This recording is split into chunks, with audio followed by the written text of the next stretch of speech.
Good evening, everyone. Welcome to the Parcc Fall Preview Webinar for Higher Education Leaders. We thank you for joining us today. My name is Callie Riley, and I'm the Associate Director for State Engagement for Parcc. We are pleased to have with us today Sue Lane, Senior Advisor to the Commissioner for P16 Access and Alignment at the Massachusetts Department of Higher Education, and Joslyn Overby, Assistant Director of Assessment at the New Mexico Public Education Department. Sue will start us off with doing a brief recap of the first year of the Parcc assessment, as well as some information about how higher education has been involved in Parcc from the very beginning. Jocelyn will then walk you through some of the mock score reports, and I will then talk about some new resources for educators and parents. And with that, I will turn the floor over to Sue to get us started. Sue? Hello, this is Sue Lane. Glad to be joining you this evening, and then we can advance the slides. And I wanted to begin by looking at the primary objectives for the Parcc assessment system. And one of the things throughout the presentation, we are bouncing back and forth a little bit between kind of your higher ed hat and the K-12 hat, because the uniqueness and the wonderfulness about this whole Parcc assessment system is that it has been done together with both K-12 and higher ed. So as we look at the objectives, we are talking about sending clear signals to students that they are ready and for being successful in their next level. And so at a third grade to fourth grade, we're not talking necessarily about being college ready, but we're definitely using those terms as students move up the ladder in the K-12 system and into 9th, 10th, 11th. So that these tools also provide assessment for students and for learning and instruction. And this is the most important piece, that the assessment is used for learning and instruction during the school year. This is not an assessment for assessment's sake. There's a purpose, and the purpose is to support learning and instruction and to provide both teachers, students, and families with that with the documentation of growth and where there are areas that need to be worked on. The assessment also looks at comparability across schools and districts and provides emphasis on reliability and accountability decisions within districts. And not that a test needs technology, but the use and the ability to have an assessment that's online pushes districts a little further down the path of using technology and integrating that into the teaching and learning process across the board, and then obviously allowing for assessment. And the assessment measures and the use of technology really provides incredible accommodations for students who have a variety of learning challenges, whether that's sight or hearing or other terms of language and learning challenges, where the tools that we have in this next generation technology assessment system supports.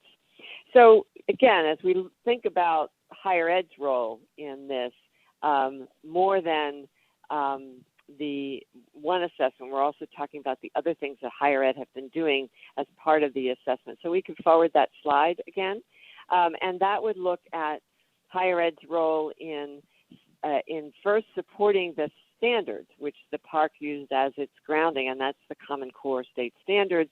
In different states, these are called different things. Massachusetts uses the Massachusetts Curriculum Frameworks of 2011, which embed the Common Core state standards.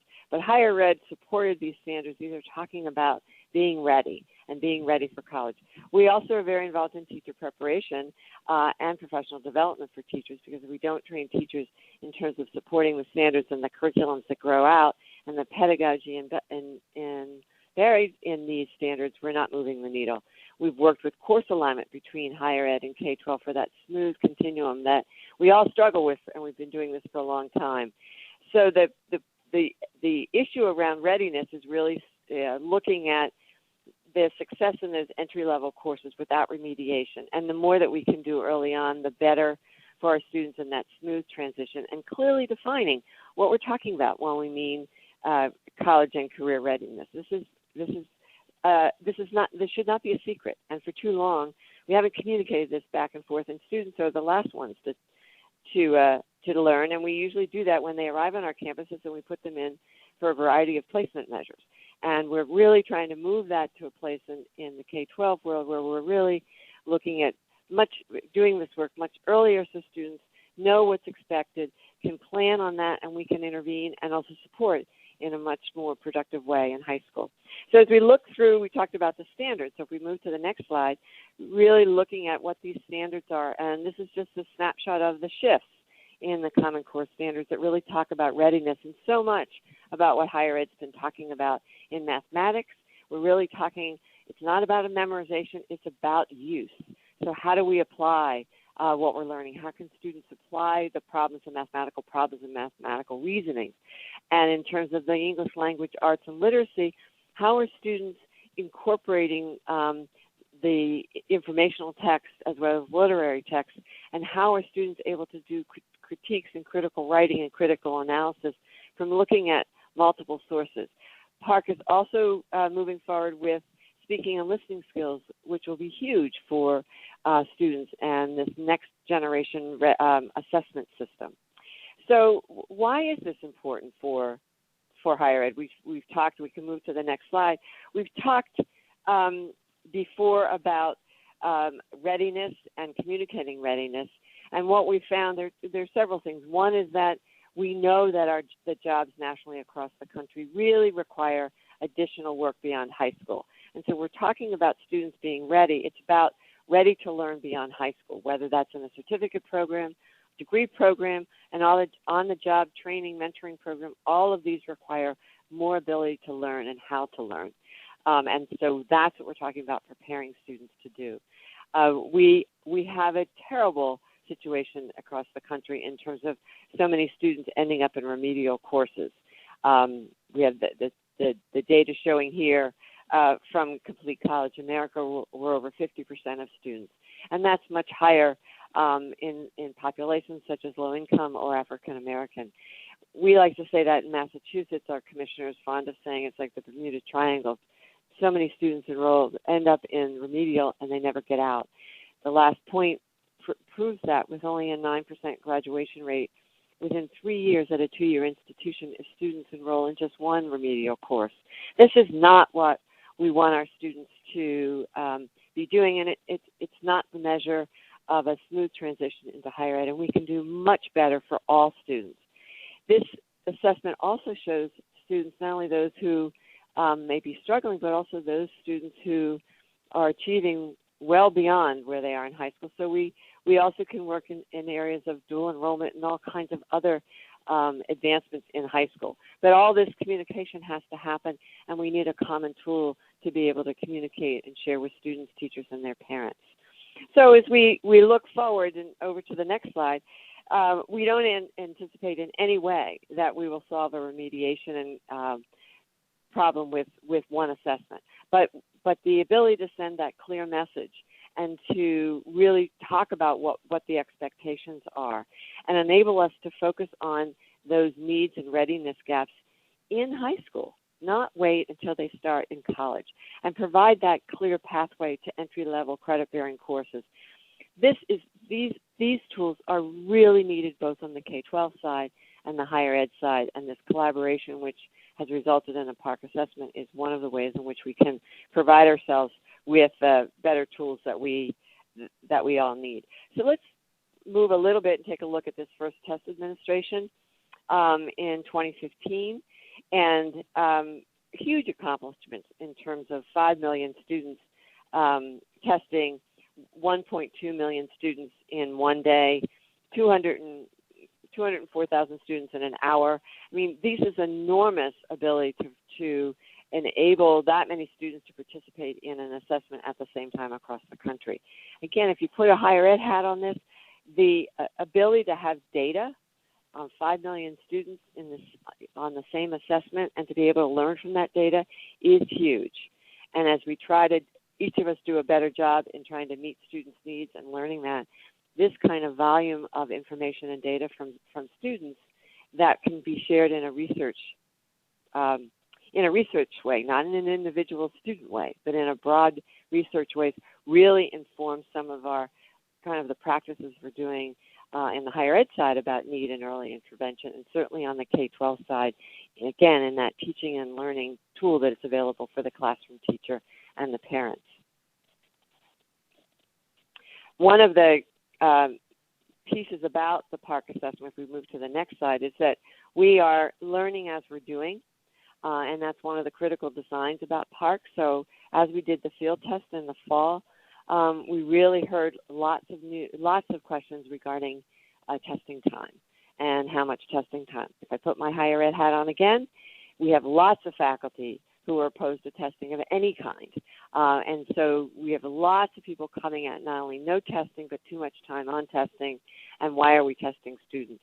So one of the feedbacks in terms of Parcc was really looking at the reduction of the testing time, but keeping the components of Parcc together in terms of both the ability to answer the more performance-based writing in-depth questions, as well as the more shorter answered multiple choice or short answer questions. So that saving of a 90-minute reduction is huge in terms of testing time around Parcc. And I think also importantly, it's huge in the way that the design of Parcc and the collaboration of all the states in higher ed and K-12 in its development in every aspect means that people are being listened to. The field is being listened to. This is an assessment we're continually improving on. So from reduction of testing time and changing the testing window, which is talked about in the next slide to consolidate that,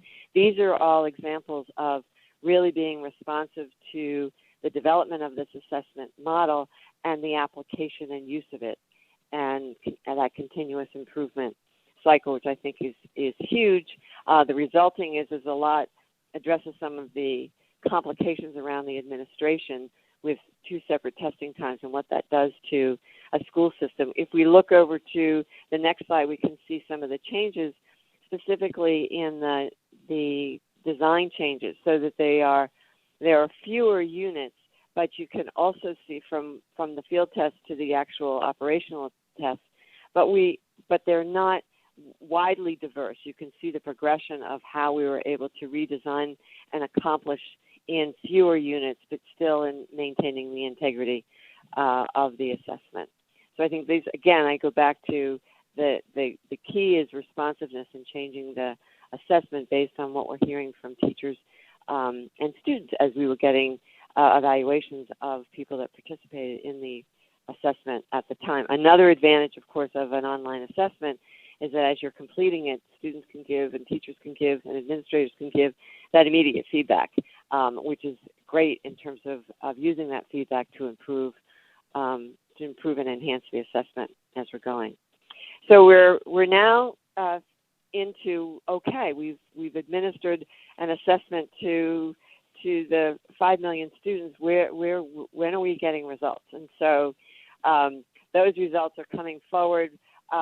First, the administration in July and August, we were involved in the performance setting and standard setting for both high school and grades 3 to 8. Again, a collaborative project that happened in July and August, looking at the assessments and doing that performance level setting for the assessments, which allowed us to develop those first score reports. All of that was then reviewed and approved by both K-12 and higher ed, and now data is beginning to be available and released to states and then through the states as they work through in their district process. So I think we can step back a little and just say what are these 5 levels? Parcc is designed to have 5 levels, and this was a specific reason to give as much breadth in understanding where students are, and a lot of attention is to, this is not about labeling, but be able to show students, families, teachers, where students are in meeting the goals that the standards are setting for that grade level. So, are they partially there? Are they approaching there? Have they met those expectations? Have they exceeded those expectations? And so how can you help and then develop the support mechanisms to both support those students exceeding and meeting, and also support those students where there are areas that they still need to address. And so that was an important piece for in the development of the 5 levels of proficiency on the performance level assessments.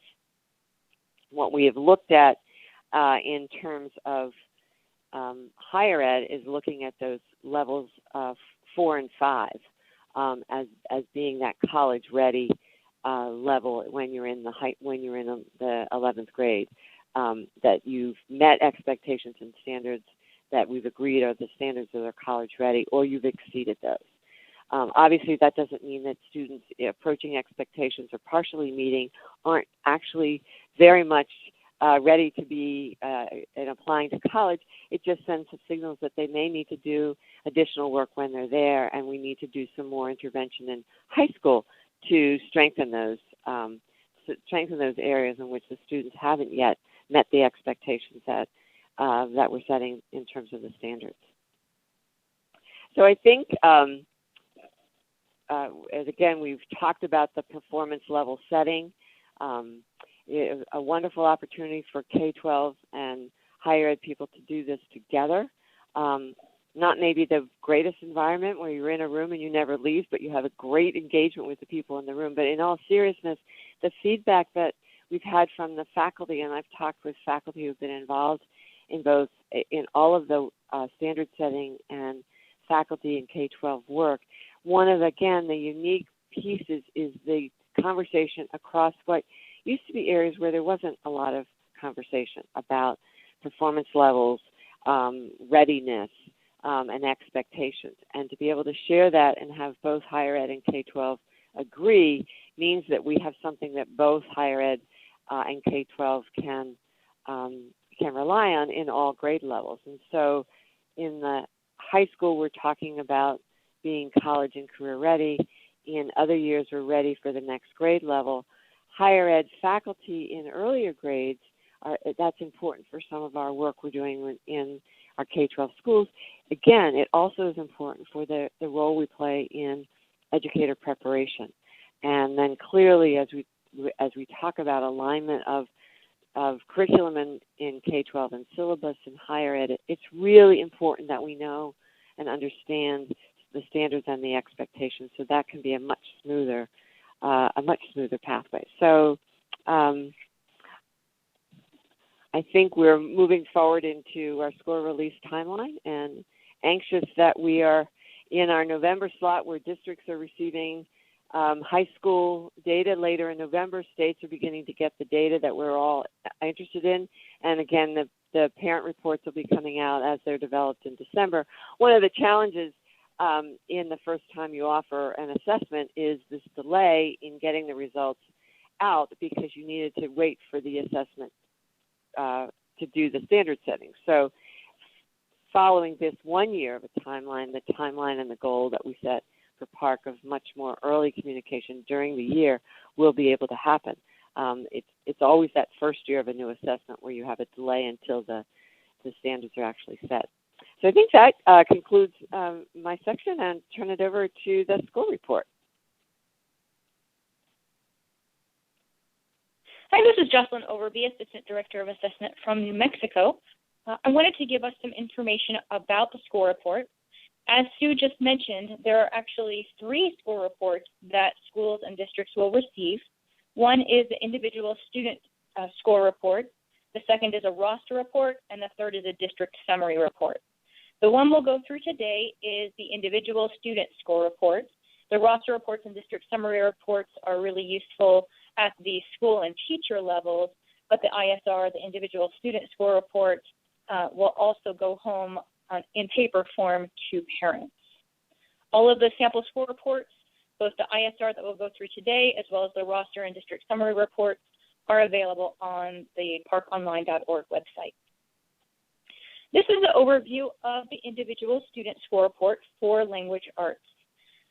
All of the Parcc states will use the same report except for DC. DC is actually creating their own set of reports. And in the next few slides, we'll go through the specific sections of this score report. The top part of the score report has the overall summative score. This is also called the overall score or the scale score. And you can see there to the left side, you have the performance level. This one is level 3. So on the left side, we have level 3. Your child performed as a level 3 and earned a score of 739. The 739 is the summative score. Level 3 is the performance level.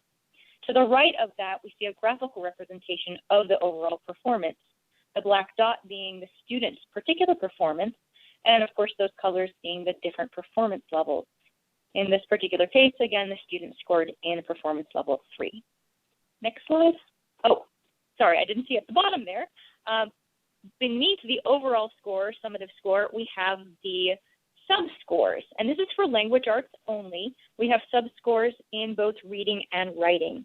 So the overall score and the sub-scores of reading and writing, you'll notice, do not add up to that overall score. They are both out of a much smaller range, and the range is provided to help indicate the student's performance in those particular areas of both reading and writing. In reading, the students can achieve a score between 10 and 90, and in writing between 10 and 60. You'll notice also, both for the overall performance and for the sub-score performance, we provide the school, district, state average, and the overall Parcc average for that overall score. This allows us to make comparisons of the student's individual performance compared to the performance of these other groups.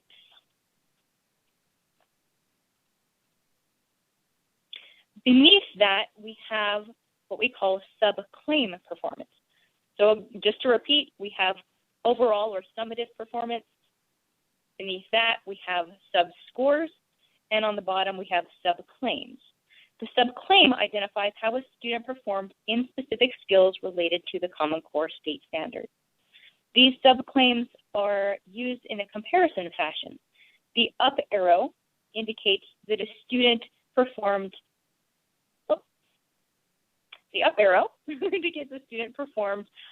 at a level higher than expectations. So the actual comparison is to the average of a student who performed at a borderline 4 or borderline meeting expectations level on the overall score. So if a student receives an up arrow in that subclaim, the student is doing better than the average student who received a 4 or a 5 overall score. If a student receives the left and right arrows, it means they nearly met expectations. So they almost did as well as the student who received a 750 in that particular subclaim. And if the student receives a down arrow, it means that they were below expectations compared to the student who received that borderline 4 overall score.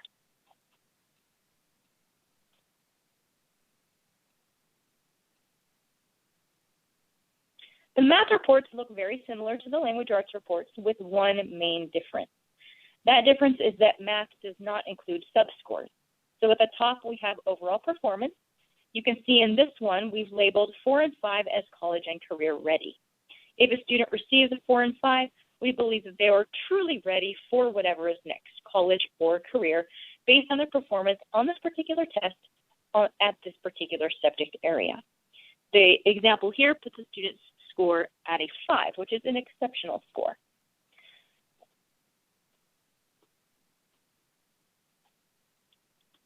The subclaim performance here for math is very dependent upon the subject. For high school, the subclaims depend on whether or not the student assessed in Algebra 1, Geometry, or Algebra 2.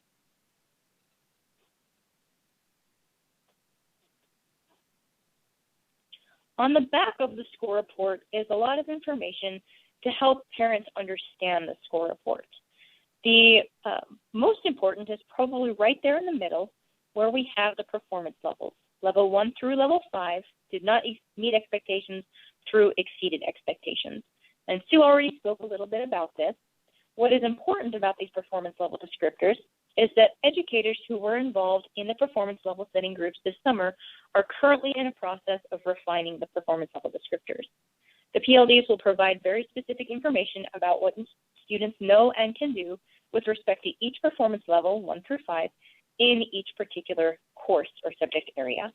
The information will be posted on the parcconline.org website as soon as we complete the refining of these PLDs.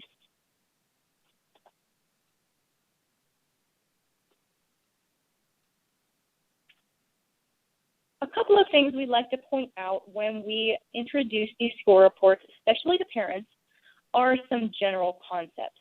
The first one here is that this is a new test based on new standards. Comparisons between Parcc and prior state assessments must be very carefully analyzed. The second is that, like all assessments, this is only one piece of information to inform us about student achievement and readiness for the next step, whatever that next step may be. And the third here, we encourage parents and teachers to use information on these reports to provide students with the support and interventions specific to that student's academic need. This is where that subclaim information is really important.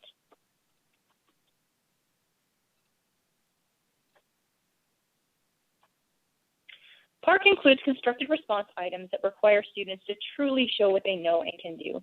This makes it a much superior test to fully multiple choice items because it really does give us more information about the student. Students are required to actually do something on the test, and they are scored according to that student performance. As previously mentioned, comparing student scores to prior assessment scores is not a one-to-one comparison. We do expect many students to score lower this year, but that does not necessarily imply that students learned less this year than they have in the past. It's simply that they are learning a different set of standards. This year's scores provide states with a new baseline using the new, more rigorous Common Core standards. We expect student performance to improve in future years as students have more exposure and education with the Common Core state standards. What I didn't mention about the back of the score report is that we do have a new website, understandthescore.org. It provides this type of information, lots of information for parents and teachers about these score reports and information about comparing scores from Parcc to prior assessments and how to understand what the scores mean.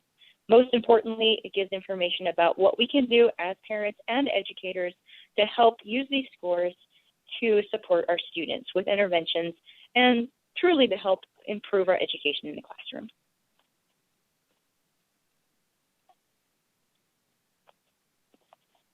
All right, I believe I'm passing it on to Callie.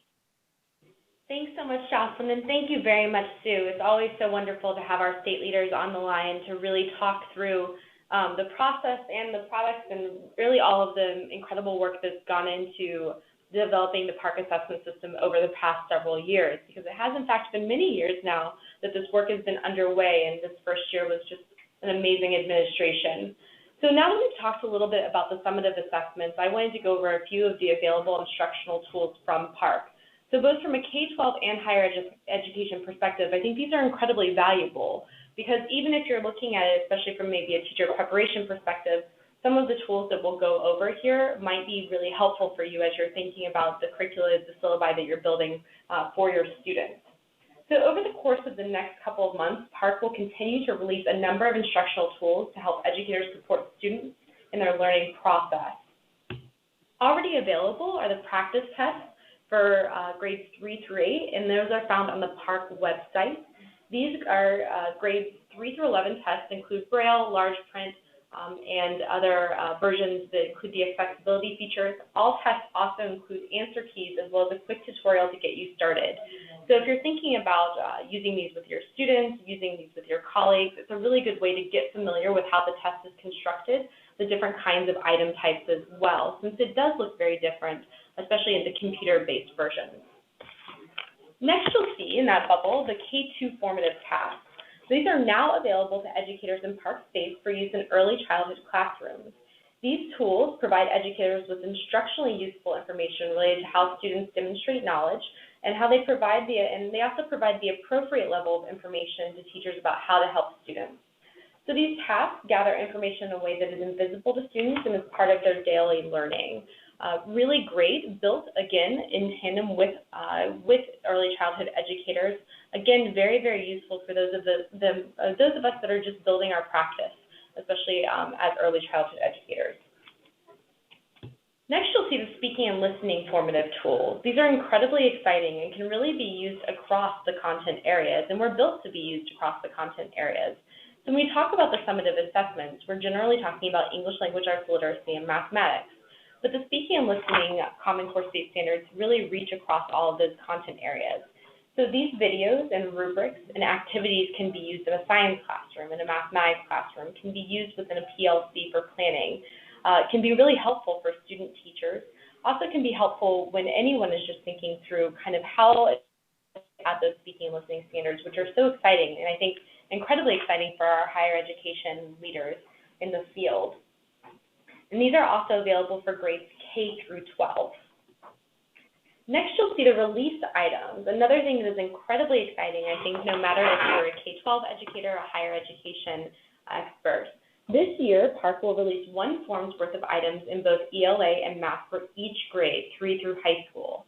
The first release will be at the end of October, so it's coming very soon, and will include items, annotations, model student work at each performance level. So if you're thinking about what Sue was talking about with college and career readiness, those levels 4 and 5, these are going to be incredibly helpful to you as higher education educators and experts to see what is being expected of students in those high school courses. They will also include scoring rubrics. They will first be available in PDF format, and then the technology-enhanced items will be available later this winter.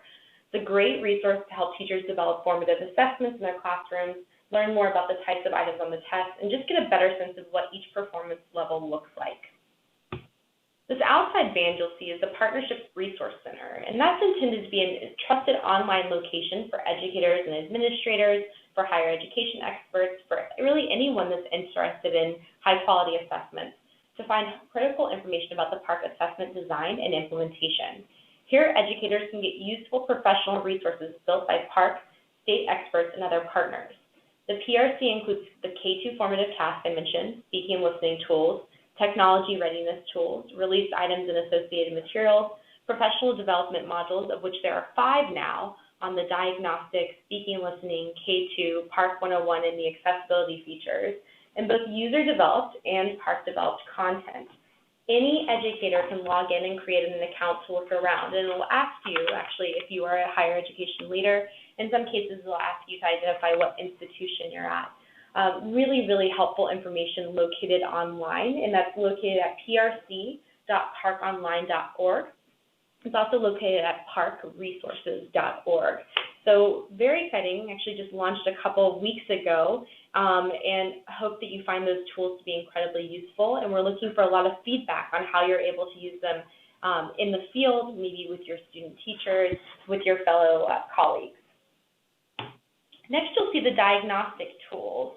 So I know that this is always a little bit disappointing to our higher education folks that the diagnostic tools are not yet available for high school, but they are available for grades 3 through 8 a little bit later this winter, later this fall. They will include a range of subtests in both mathematics and ELA.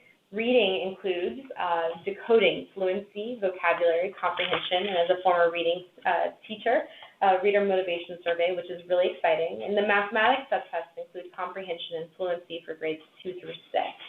The writing diagnostic tool will be available in 2016. That's another really exciting component. The diagnostics are intended to provide teachers results to help them design instructional plans and track student progress. And they're available overall for grades 2 through 8. So again, really exciting tools that are out there or coming that have been built by educators for educators. And we really can't stress that enough on this webinar, that when you see these tools, they were built by K-16 educators as well. Next, I want to show you a few different resources that you'll find useful, I think, no matter where you sit. First of all, there's a page called Resources for Educators. It's on parconline.org.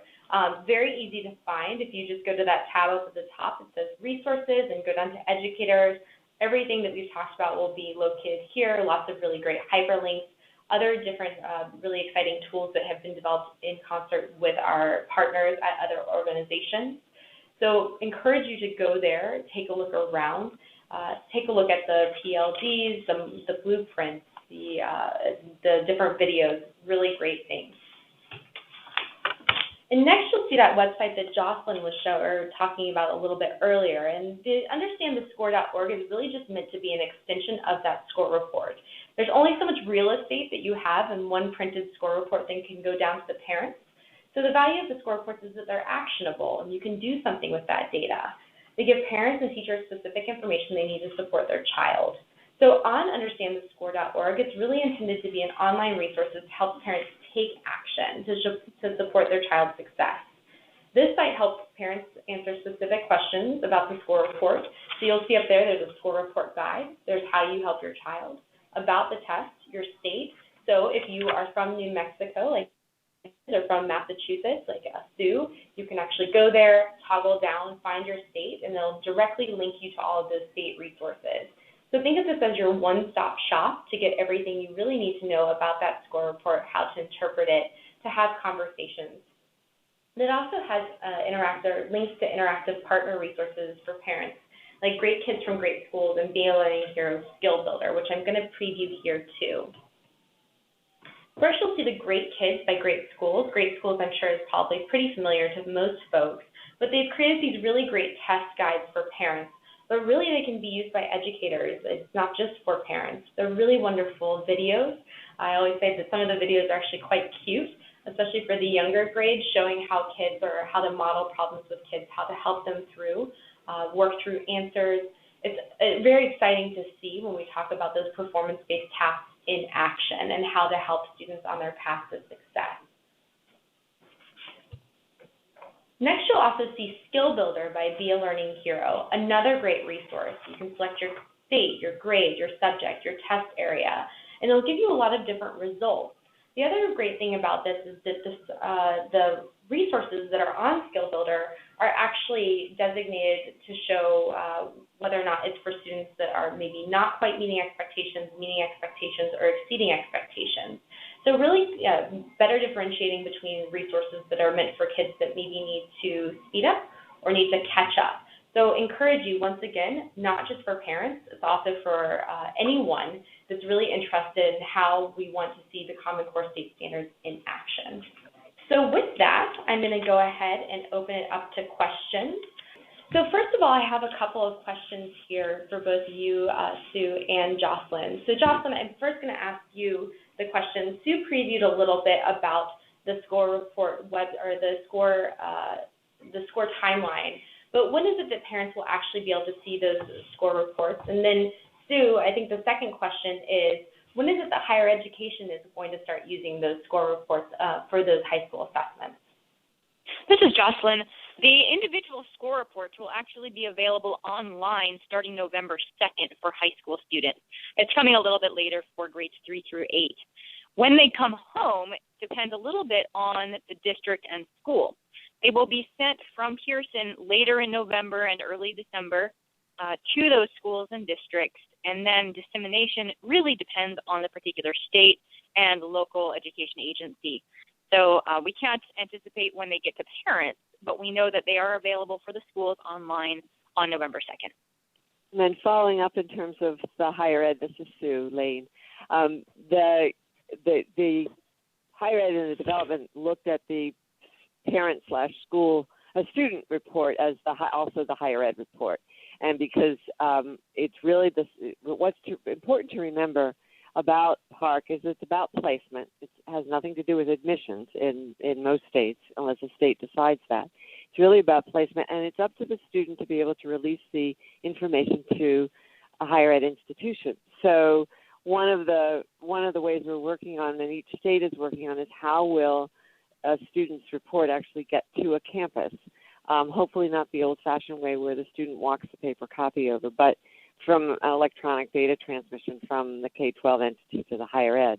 But beginning, the idea is that we have students who are juniors who just sat for the Parcc assessment again, and that means that they will be seniors and graduate next year. So they took it in the fall. They're now seniors. So we should see the first Parcc scores coming to our higher ed campuses in the fall of 2016, and then that will continue. But so that's the process of being able to utilize these scores in terms of placement. However, as soon as the score reports are coming to the schools, which is what we were just talking about in December, and the data, the intervention work and the use of the data to help students can begin almost immediately. So that's really an exciting part, and I'm encouraging when I'm having conversations on our higher ed campuses while we're waiting for the students to actually get to us, graduate and come, we have these incredible partnerships with our K-12 colleagues, and that's where the conversations can be happening with our local K-12 schools, talking about what they're finding in the data and how higher ed can be helpful in working with them and addressing student needs at the junior level so that the senior year can be as productive as possible. Add a little bit to that conversation about scores going to higher ed with respect to New Mexico, and I'm not sure how it works exactly in other states, but we do have in regulation the requirement that the results of students' accountability assessments are on their transcript. So for New Mexico students, when they apply to college, those colleges should receive those Parcc scores immediately upon application.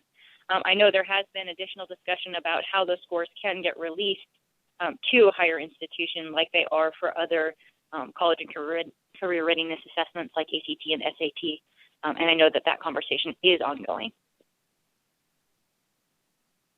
Thanks so much, Joslyn. That's really helpful, and I know that it's very much a state-by-state conversation, but then the wonderful part about being part of the consortium of states is that you can have those cross-state conversations about what are best practices and best policies. So, Joslyn, here's another question for you. How does a parent access a score report online, or can he or she access a score report online? Right now, the online system is only available to schools. There will be a different online system that will host the score report that will be available. Right now, the time limit is actually January. So once they're available on that other resource center, parents will be able to log in. But again, timeline for that is, at this particular point, January. Starting in November, parents cannot directly access those reports. They're only accessed by the districts and the schools, and the districts and schools do have to print out the paper reports for them to get to parents. Thanks so much. I know that that's really helpful, and there's just a lot of information coming in both paper-based format and online, so there's a lot to take in. Sue, another question for you. When we talk about using the Parcc results in the higher education institutions, are you talking about using them for placement, for admissions purposes, for both? That would be great to know what the thinking in higher ed is or what the intent is for the Parcc Consortium. There's some differences in states. For Massachusetts, it is not about admissions, and to drive that point home, we will not have Parcc scores on transcripts. We have a standardized assessment right now, and those scores are not on transcripts because as much as we try, they kind of don't trust higher ed not to use it if it's appearing on the transcript. So it's only about placement, and it's not on transcripts. But what's exciting, and again, one of the points that Joslyn was talking about, and I think every time you hear the word parent, you could put faculty and staff in placement instead, because it's the same kinds of understanding about the use and understanding of the score that a parent's looking at that we're also interested in. And that really gets to not the overall score and the sub-score. So people are very interested in the overall score, the sub-score, and the sub-claim in terms of better positioning students in the kind of placement and developmental work that we're doing on campus, the just-in-time, that kind of work. The idea is that students who are at the 4 and 5 will be placed into a college credit-bearing course without any further placement, those entry-level courses. But there are, as I said, there's lots of information on this that will help us with someone who might be a 2 or a 3, because they may be strong in some areas in English or math and not in others, and that really helps us in terms of making their time in any remediation work really targeted to their needs and not something where they stop moving forward in their higher ed goals to go back and do remedial, but that this can be a just-in-time kind of moving forward. So that information is very important, both the score, the sub-score, and the sub-claims for use and placement. Thanks so much, Sue. That's really helpful. Another question is, if an institution is really interested in using Parcc for placement purposes, how can that institution get involved or start receiving those scores? That can go to Sue or Joslyn. One of the things, for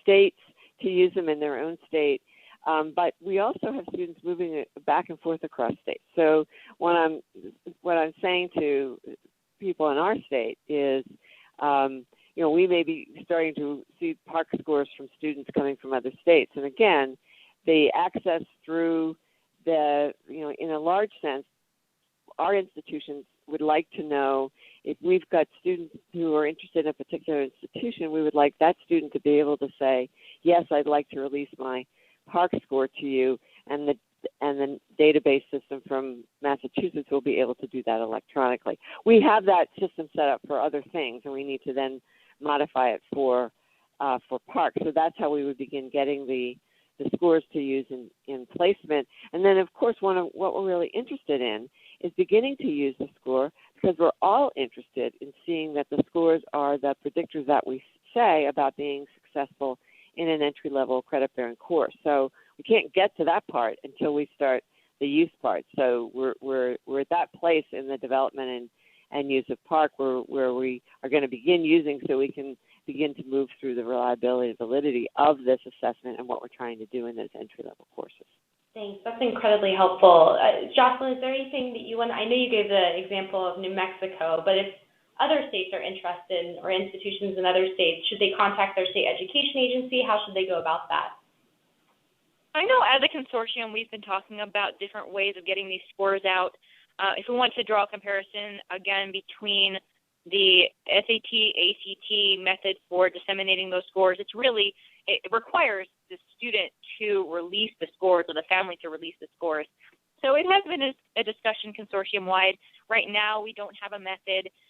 Whether or not that will be state by state or consortium, again, has not been determined at this point. Thanks so much. So another question that comes up is if higher education leaders are interested in learning more about Parcc, the use of Parcc, what are some really great go-to resources that you recommend to folks? Well, in Massachusetts, we've had huge involvement from our higher ed faculty, and this last group, we have 2 faculty on every campus, and we have a group of 52 faculty from our public institutions who we've asked them to be faculty assessment liaisons for their campus, one in math and one in English.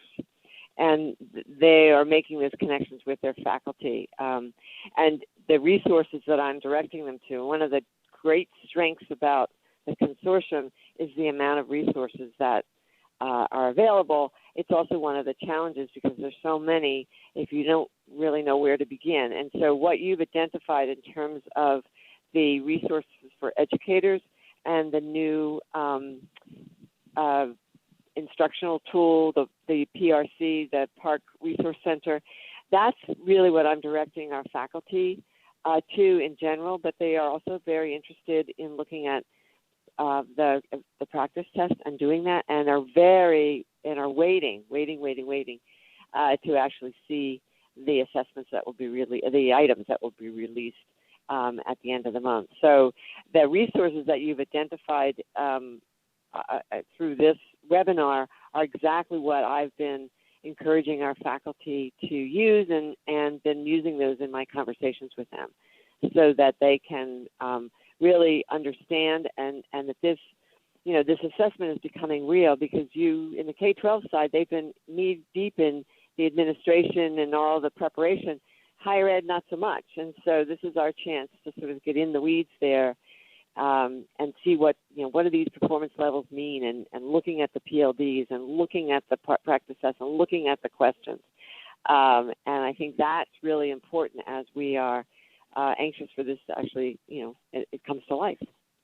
Great. Joslyn, any resources that you would recommend?